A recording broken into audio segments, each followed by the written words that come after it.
All right, that's 10 o'clock. Good morning and welcome to this special meeting of the Douglas Shire Council being held on Tuesday, the 8th of June 2021 at the Mosman Council Chambers.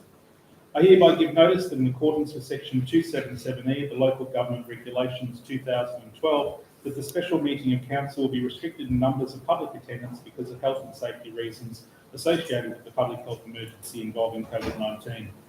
This special meeting of council will be available to view via live stream on council's website and will be available for others to watch at a later time. I'd like to acknowledge the Guyalanji people who are the traditional custodians on the land on which we meet today. I'd also like to pay respect to their elders, both past, present and emerging, and extend that respect to other Indigenous Australians who may be listening or watching our meeting this morning. I note that all councillors are present, of course our CEO is here, governance officer, and of course we've got the staff that are required for today's things. We'll start with conflicts of interests. No conflicts of interests. Well, I believe that Councillor Zamatari may potentially have a declarable conflict of interest, and that in the public interest that, of course, you have a sibling that runs a similar operation that could be affected financially, and that the public could be confused by this type of operation. I believe it's appropriate that it be discussed by councillors whether you should vote on this matter today. Governance officer. Through the chair, I think we need to our councillors need to decide whether it's declarable, distinct or declarable.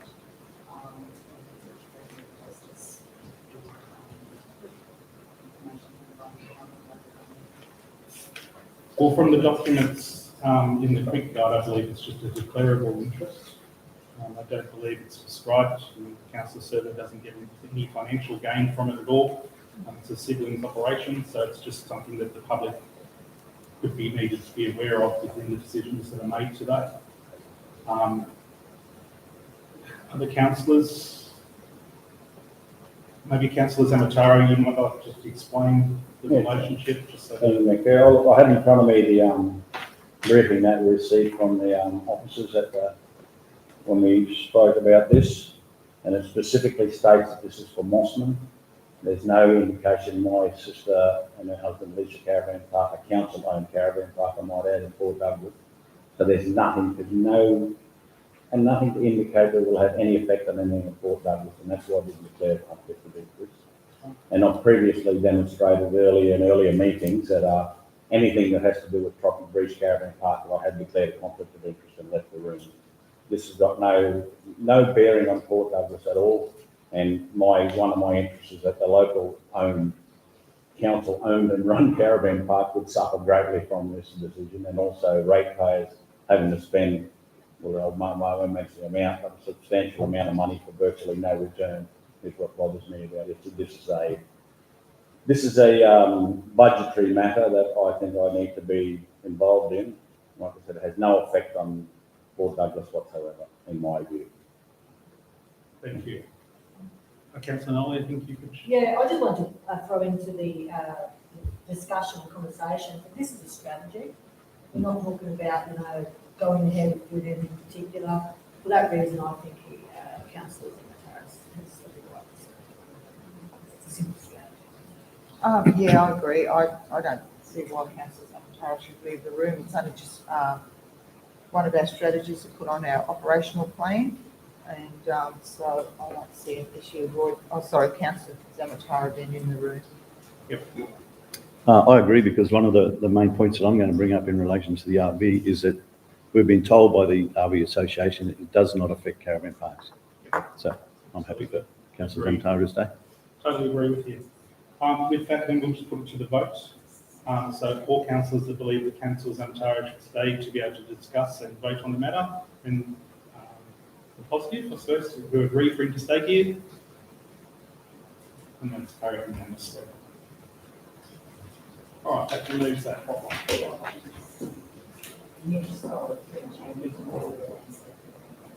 I do apologise. Well, I'll happily move it. If I could have a seconder on it, Councillor Scotterson, and then voting, so everyone's positive. Do I go? No? No. It's all good. It's still as important that it comes out. All right, let's go to the agenda items listed in open session. 3.1, the Daintree Ferry Revenue General Policy. The council adopts the Daintree Ferry Revenue General Policy. If I could have a mover, please. Councillor Scotterson. Seconded by Councillor McEwen. Councillor Scotterson, would you like to speak to that?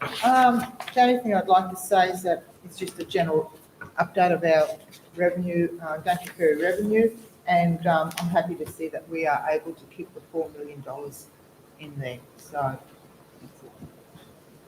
Anyone wish to speak against the policy?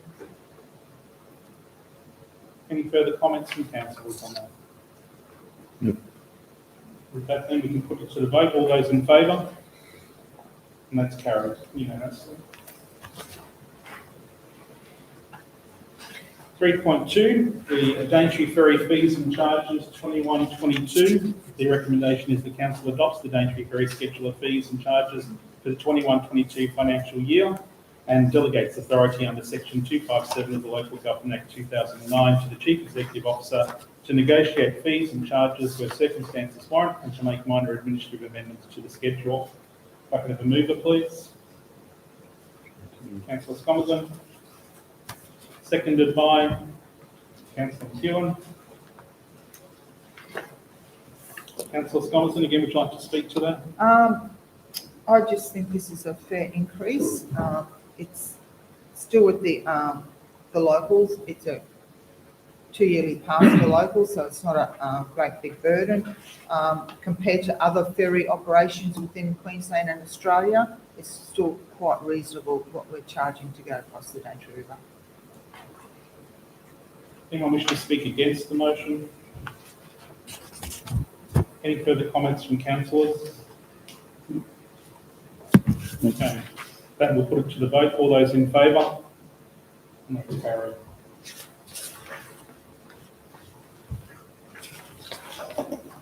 All right. Thank you. We come to the big one, 3.3, the operational plan for 2021-22.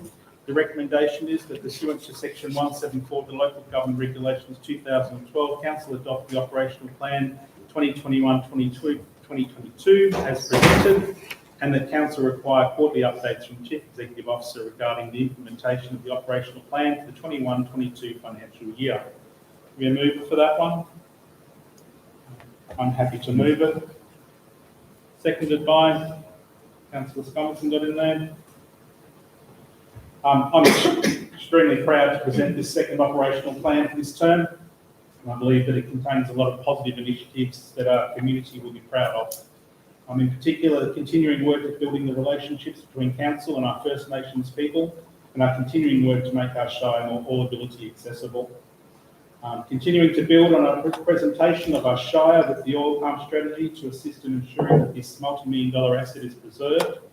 Further improvements, of course, for the Mosman Pool, parks and open spaces. Of course, they will continue to get improvements. And many will be pleased to see there is a gravel road seal program and a drainage strategy to continue to improve drainage solutions. Footpath, street lighting, CCTV, sports and recreation and art strategy also gain further benefits. Economic growth is highlighted along with environmental stewardship projects to ensure our future. There's so much more that what could be mentioned, but I do urge people to download it and actually have a look at it if it is passed today. Anyone wish to speak against it? Any comments from councillors? Oh, I'd just like to say that, we've had quite a good discussion about our operational plan, and I think we've come out with a pretty positive program for our shire. Yep, agree. No other comments? And we'll put it to the vote. All those in favour? And that's carried. All right, we have two other items, which are things that are part of we want to have part of the operational plan, but we need to vote on them because there's been some differences in discussions. The first one we have is the 3.4 operational plan 2021-22 initiative Port Douglas Aquatic Precinct. The recommendation is that council adds the Port Douglas Aquatic Precinct initiative to the operational plan 2021-22 as detailed in this report. And I'm happy to move this one. Is there a seconder for it? Councillor McEwen.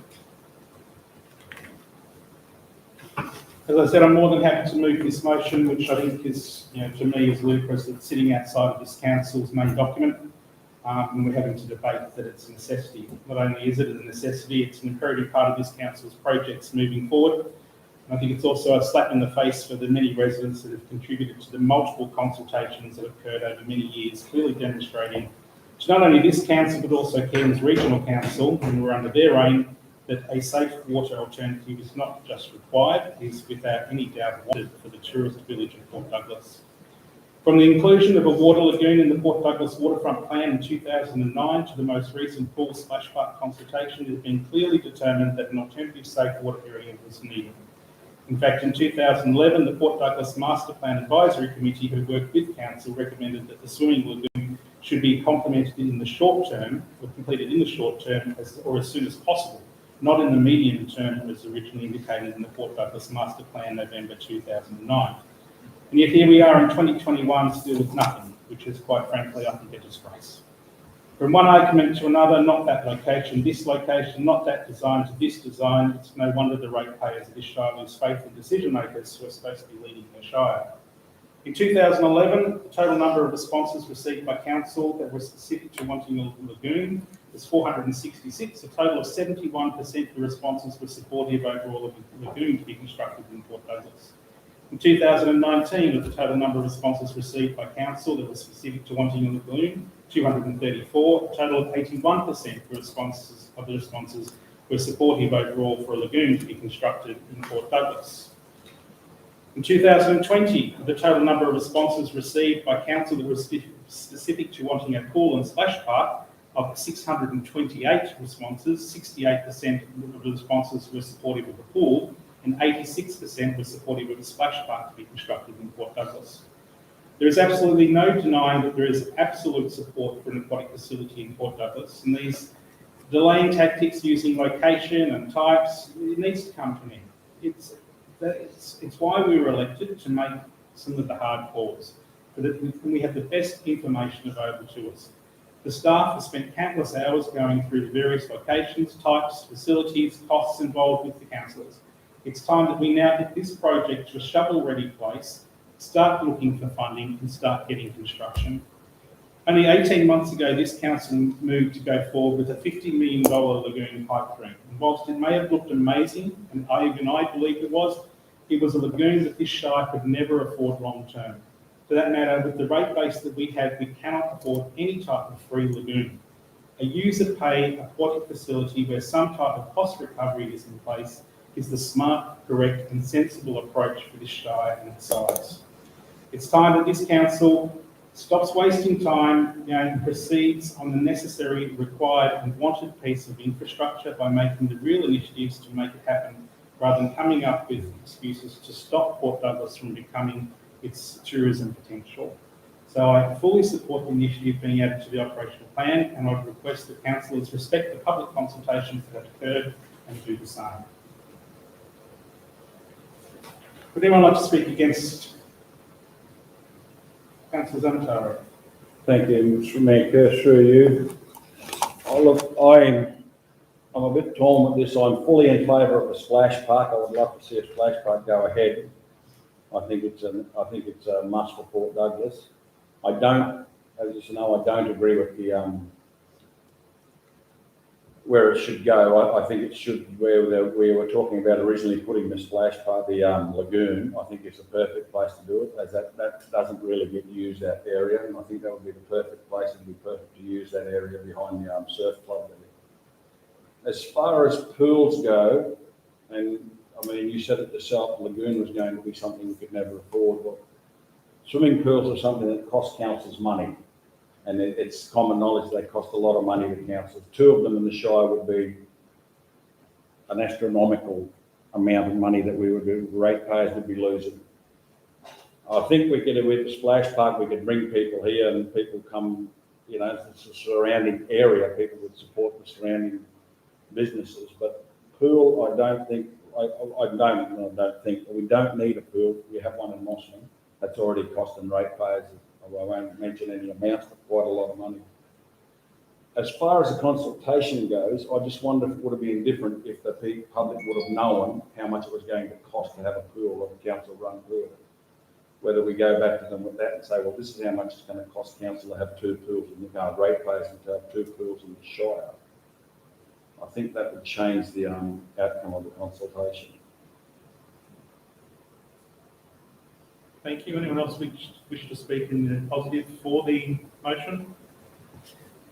Yep, I do. Councillor McEwen? I just think it's, like you say, it's been discussed for a long time, and I just think it's about time we start to do some of these projects and stop talking about them. I'm all for it. Anyone wish to speak in the negative? Councillor Nolan? Thank you. So I've already spoken about this idea in this form. I believe, no, I know, it is untenable and unnecessary for Douglas. Countless private pools and beautiful resort pools that are open to locals give ample swimming opportunities and places to cool down. The Mosman pool, which at this very moment is undergoing upgrades, and costly upgrades actually, and more beautification, and has plans for a lot more money to be spent on it, is progressing well, and for a Shire this size, one pool is the only vaguely operational balancing act that is warranted and actually feasible, possible. Mosman's pool is more centralised within the Shire rather than put that in a pool in Douglas, and we just simply cannot afford 2 pools. Just last week again, I heard about another council shutting down one of their pools because they just can't afford it. So my proposal is just to continue to look after what we have, improve upon that to the max, and yeah, just be sensible about the whole thing. Let's not get emotional about it. Last year, Cynthia Louis and the state government basically threw $1 million at us for a splash park. Wonderful, let's get on with that. That's been requested by the public, and we have the finances to do it. The splash parks are relatively little to run compared to a pool. The Mosman pool and the aquatic precinct centre combined with a lovely splash park in Port Douglas along 4 Mile Beach, and all our desires to get better. Thank you. Councillor Scotland? This one, I've spent quite a few hours talking to people about this, looking at other councils around Queensland, and I'm a little bit, it's one of these things that do we or don't we, but it keeps coming back to costs. You know, the Mosman, I believe the Mosman pool, we don't use it to its potential. I think there's so much more we can do with the Mosman pool. I think the biggest killer that I can see with this is the maintenance. It costs a lot of money to maintain the Mosman pool. And one of the biggest killers for all pools was that the law was brought in that we have to have surf lifesavers to monitor the pools, and that is really expensive. So, you know, we've got Mosman pool, which we don't use to the full potential, and it costs ratepayers a lot of money to maintain that. Do we want to duplicate that in Port Douglas? If we can come up with a solution that will, you know, that's not going to cost us money, fantastic. But I am for a splash park, and I just believe that that is something unique to this Shire that we don't have, and it's not only benefit the tourists that come to this show, but also the locals. It'd be a great thing for the locals here, is a splash park. Looking at the one that's similar to Cairns Muddies, it's a splash park with all the equipment, play equipment and things like that. And that's something that we haven't got in this Shire. And I think that we could benefit for having something in here. With Port Douglas, I still don't believe Port Douglas exactly knows where Port Douglas is going. No one can classify what Port Douglas is about. What type of tourists are we trying to attract into Port Douglas? We talk to some, it's the high-end end users. High-end users do not use public pools, and most of them do not have children that they travel with. So resorts have pools. There's some resorts in Port Douglas that allow publics to utilise their pools. It's a cost factor that keeps questioning, do we need 2 pools? Splash park, fine.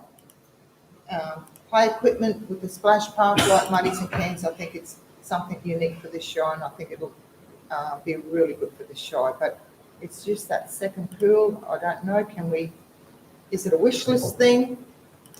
What? I don't know. Have we got champagne taste on a beer budget? I don't know. I don't believe that this show can have 2 pools. It's a great idea. I know it's a great idea, but it's the ongoing costs. That's what keeps, and I don't believe this ratepayers should have increases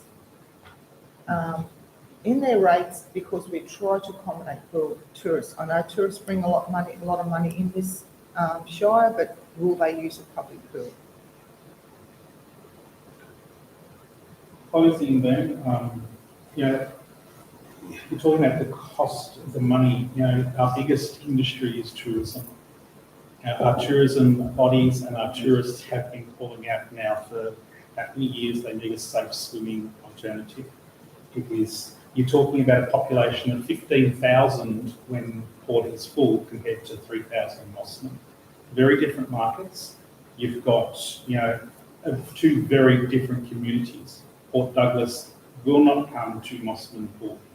They want something in Port Douglas. Most of the tourists won't travel to go to the pool here unless we go headstrong on this public transport idea to get them here. Even then, I doubt it. They want a safe place where they can take their kids, burn energy, and know that they're secure.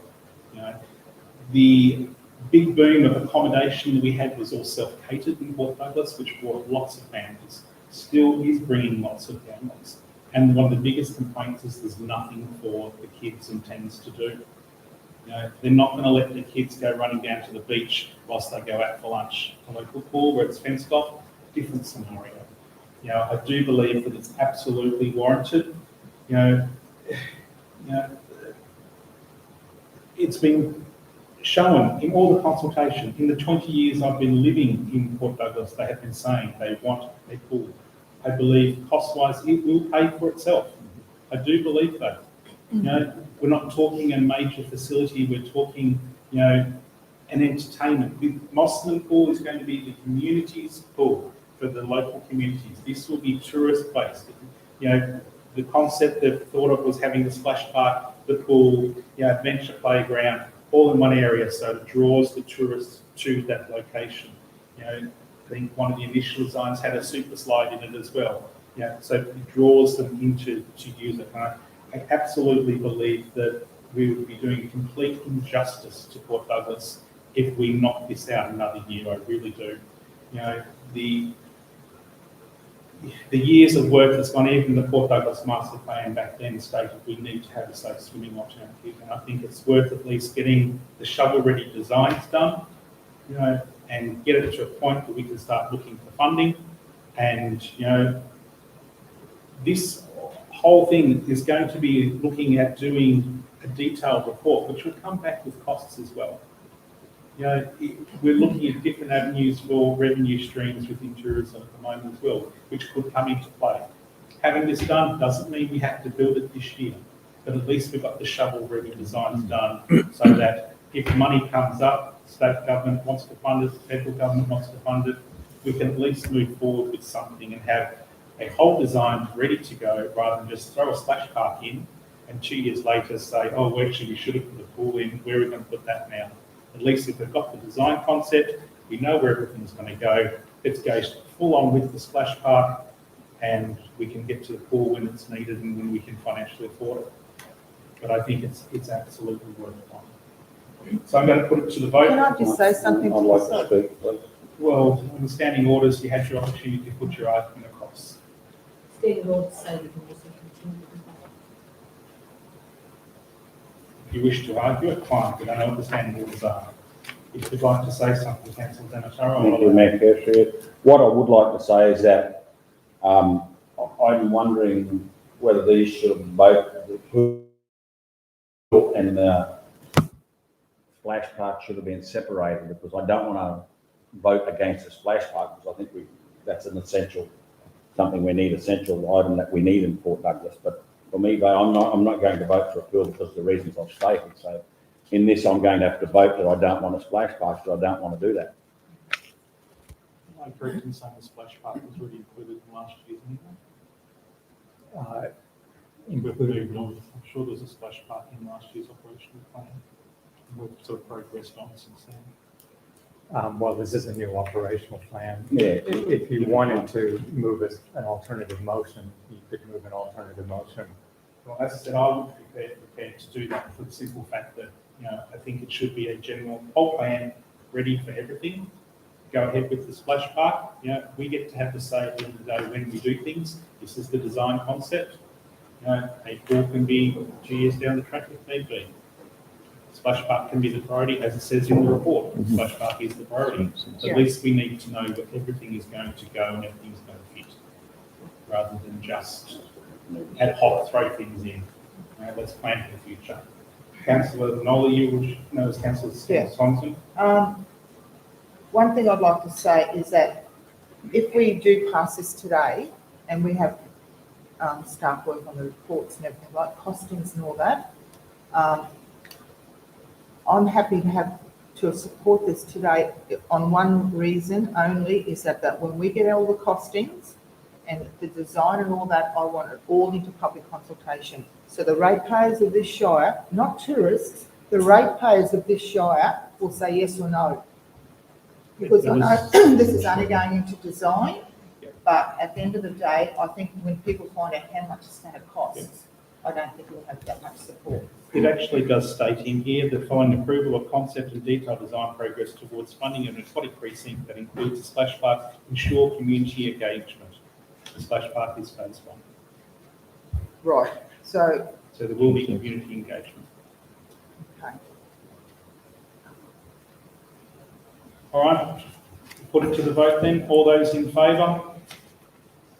Councillor McEwen, Councillor Scomerton, Councillor Kerr. All those against? Councillor Nolly, Councillor Zanataro.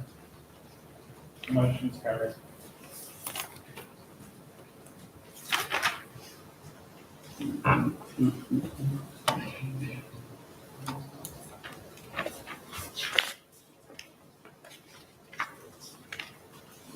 All right, 3.5, Operational Plan 2021-22 Initiative.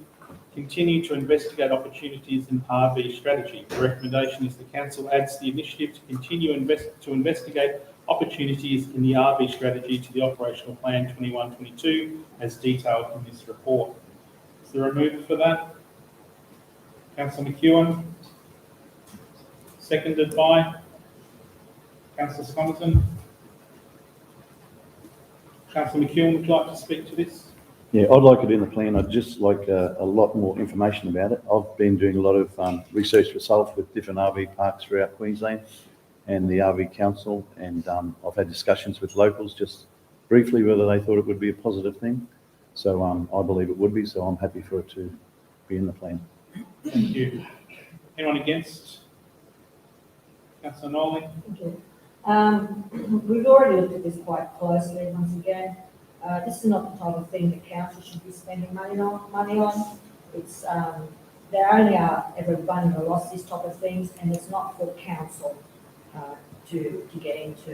If a private sector wants to go down this line, by all means they can, but I don't support council spending money on this. Anyone else wish to speak in the positive? I still haven't, I don't know where I'm sitting on this one. Well, I'm going to speak in the positive for Yeah. it, so we'll just keep into the orders. There is overwhelming evidence to support the economic benefits that an RV park brings to the community. As council, the people of our community rely on us to make decisions in the best interest of their livelihoods. We have an opportunity here to bring a whole new economy to Mosman that will increase not only its economy, but more importantly, will ensure future employment growth. In 2016, June, a discussion paper was presented to this council which stated back then that the popularity of RVs continues to grow. In December 2015, it was reported by the Caravan Industry Association of Australia that caravan and camper vans remain the fastest growing vehicle type in Australia by registration for the 6th year running. This not only has continued to grow, COVID-19 created an absolute boom in the RV market like has never been seen before. Currently, there are 6-month waits for new vehicles. And I asked where Douglas is in this. Well, we're currently the gap in the middle between Cairns, that caters for RVs, Mareeba, that covers for RVs, Cooktown, that caters for RVs, and I believe it's time that Douglas does now too. I'll stress that we're not talking about caravan parks, these are RV parks. They're very different in a lot of ways. The Campervan and Motorhome Club of Australia has twice now been into council and presented and given verified data that on a minimum, an RV will spend upwards of $260 per night.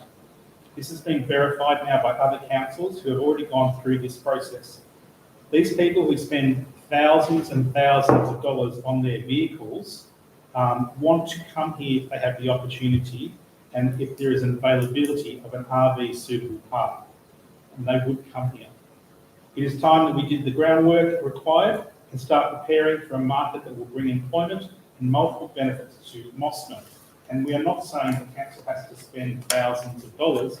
It's offering a block of land the council may have as an asset for them to use. And that's a big difference. It's not an expense. If we were to find a block of land, it is an asset purchase, which we can sell another block somewhere else. So it's just a flip from one asset to another. We will continue to own the block of land.